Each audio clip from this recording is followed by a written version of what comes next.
Dear नमस्कार। Dear आज के एपिसोड में हम इंश्योरेंस का जो छठवां प्रिंसिपल है, the principle of the subrogation, हम उसके बारे में बात करेंगे, उसको जानेंगे।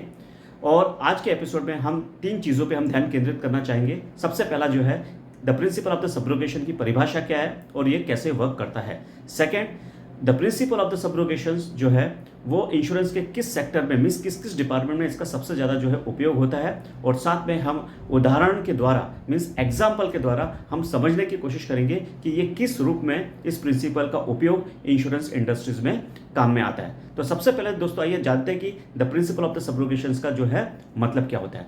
The principle of the subrogation का मतलब होता है कि इंश्योरर और इंश्योर्ड पर्सन के बीच में रिस्क और अधिकारों का हस्तांतरण। हाँ दोस्तों, जैसे कि अगर सपोज किसी इंश्योर्ड पर्सन ने पॉलिसी लेके रखी हुई है इंश्योरर से मीन्स इंश्योरेंस कंपनी से, और क्लेम आने पे इंश्योरेंस कंपनी का दायित्व होता है कि वो इंश्योर्ड पर्सन को जो क्लेम का भुगतान करे।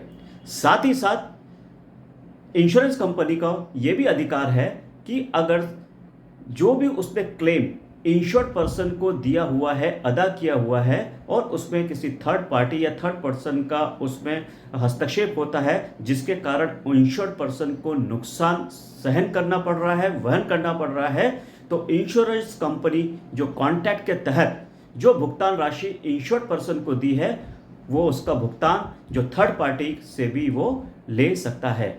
इसी अधिकारों का और रिस्क का हस्तांतरण the principle of the subrogation कहलाता है। दोस्तों, the principle of the subrogation जो है इंश्योरेंस के कई शाखाओं में इसका उपयोग होता है, लेकिन सबसे जो मेन जो ब्रांच है वो है मोटर इंश्योरेंस। हाँ दोस्तों, मोटर इंश्योरेंस में आए दिन हम इसका उपयोग देखने को मिलता है। आप लोगों ने सुना ही होगा थर्ड पार्टी इंश्योरेंस। ये थर्ड पार्टी इंश्योरेंस जो है ये एक मोटर इंश्योरेंस का ही एक हिस्सा होता है, जो कि the principle of the subrogation का इसका काफ़ी योगदान इसमें होता है। उसके अलावा मोटर इंश्योरेंस के अलावा इसका जो उपयोग जो होता है वो मरीन इंश्योरेंस में देखने को मिलता है। इसका उपयोग जो है फायर इंश्योरेंस में देखने को मिलता है, प्रॉपर्टी इंश्योरेंस, और उसके साथ साथ हेल्थ इंश्योरेंस में भी इसका उपयोग देखने के लिए मिलता है। दोस्तों, इसका जो नज़दीकी जो है प्रिंसिपल है, the principle of the subrogation है, ये आधारित होता है the principle of the indemnity mean क्षतिपूर्ति का सिद्धांत पे। क्योंकि फिर से मैं एक बार रिपीट करना चाहूँगा कि जो भी कंपनी जो इंश्योरेंस देती है वो लॉस को वहन करने की देती है, न कि इंश्योर्ड मीन्स पॉलिसी होल्डर को प्रॉफिट कमाने के लिए। सो दोस्तों, अब देखते हैं, हम समझते हैं कि the principle of the subrogation जो है वो कैसे यूज होता है। हम उसको एग्जाम्पल के तहत हम लोग समझेंगे। डियर ऑल, जैसे कि हमने जस्ट आपसे शेयर किया कि हम इसे एग्जाम्पल के रूप में समझेंगे। अब हम समझेंगे कि ये वर्क कैसा होता है। जैसे कि हमने आपको एग्जाम्पल दिया था मोटर इंश्योरेंस का, चलो आइए हम मोटर इंश्योरेंस से समझते हैं। आप ये देख रहे हैं दोस्तों कि यहाँ पर एक जो ट्रायंगुलर है जिसमें ए, बी और सी ये तीन पार्ट है, जो कि ट्रायंगल के रूप में ये कार्यरत होता है। जिसमें हमने ए को इंश्योरेंस हमने नाम दिया है जिसमें इंश्योरेंस कंपनी है, बी में इंश्योर्ड पर्सन है जो कि पॉलिसी होल्डर है, और सी में जो हमने जो नाम दिया दैट है थर्ड पार्टी, जो कि किसी तीसरे पर्सन के द्वारा जो है दुर्घटना का जो है उसमें हिस्सेदारी है। तो आइए हम समझने की कोशिश करेंगे कि ये वर्क कैसे करता है। जैसे कि हमने परिभाषित किया था कि इसमें जो है इंश्योरर और इंश्योर्ड पर्सन के बीच में रिस्क का हस्तांतरण होता है, साथ में अधिकारों का भी हस्तांतरण होता है, जो कि सब्रोगेशन का एक बहुत इंपॉर्टेंट पॉइंट होता है। तो अब हम इसे एग्जांपल के थ्रू हम लोग समझेंगे। जैसे फॉर द एग्जांपल एक एक्स पर्सन है जो कि इंश्योर्ड है, उसने कार इंश्योरेंस पॉलिसी लेके रखी है ए इंश्योरेंस कंपनी से।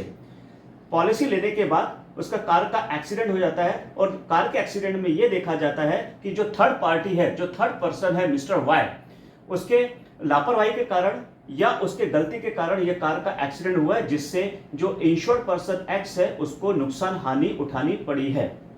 तो उस कंडीशंस में जो इंश्योर्ड पर्सन है वो टू वे में अपना क्लेम ले सकता है। पहला, या तो जो क्लेम जो है वो थर्ड पार्टी से जिसके कारण उसका एक्सीडेंट हुआ है, जो अपना नुकसान का जो अमाउंट है वो थर्ड पार्टी से वो ले सकता है। अगर ये थर्ड पार्टी ने नुकसान भरपाई के लिए मना कर दिया है तो दूसरे वे में जाके जो इंश्योर्ड पर्सन है वो इंश्योरेंस कंपनी से वो क्लेम जो है वो ले सकता है, जितना उसका नुकसान हुआ वो क्लेम इंश्योरेंस कंपनी से ले सकता है। लेकिन साथ ही साथ कॉन्ट्रैक्ट के तहत जो इंश्योरर कंपनी है, मींस इंश्योरर है या इंश्योरेंस कंपनी है, उसको ये अधिकार प्राप्त होता है इंश्योर्ड के तरफ से, जिसको हम लोग जो रिस्क का और साथ में अधिकारों का हम लोग ट्रांसफर बोलते हैं, वो सेम जो इंश्योरेंस कंपनी जो है वो थर्ड पार्टी से वो अपना मुआवजा ले सकती है, जितना मुआवजा उसने अपने insured person means policy holder को दिया है। तो ये जो है प्रिंसिपल ऑफ द सब्रोगेशन है वो इसी तरीके से काम करता है। ये ट्रायंगल के रूप में काम करता है between the insurance company, insured person and third party, जिसके कारण जो है नुकसान हुआ है। ये हमने एक एग्जांपल के तहत समझा हमने कि the principle of the subrogation जो है एक्चुअली जो वर्क कैसे करता है। सो दोस्तों, इसके अलावा हम फायर इंश्योरेंस में भी इसका हम लोग काफ़ी एग्जांपल समझ सकते हैं। जैसे फॉर द एग्जांपल कोई एक्स पर्सन है, उसका बहुत बड़ा ऑफिस है और उसने फायर इंश्योरेंस पॉलिसी लेके रखी हुई है और दुर्घटना के समय उसके ऑफिस में आग लग जाती है और उसका सामान जो है जल के पूरा खाक हो जाता है। तो उस कंडीशंस में जो भी इंश्योरेंस कंपनी है वो इंश्योर्ड पर्सन का क्लेम तो अदा कर देती है जो भी उसका नुकसान हुआ हो, लेकिन साथ ही साथ उसका जो जला हुआ जो सामान है, जो गुड्स है, वो इंश्योरेंस कंपनी अपने पास रख सकती है ताकि उसको सेल आउट करके वो अपने राशि का जो है वो राशि जो है वो ले सके, मीन्स अमाउंट जो दिया हुआ इंश्योर्ड पर्सन को वो वापस ले सके।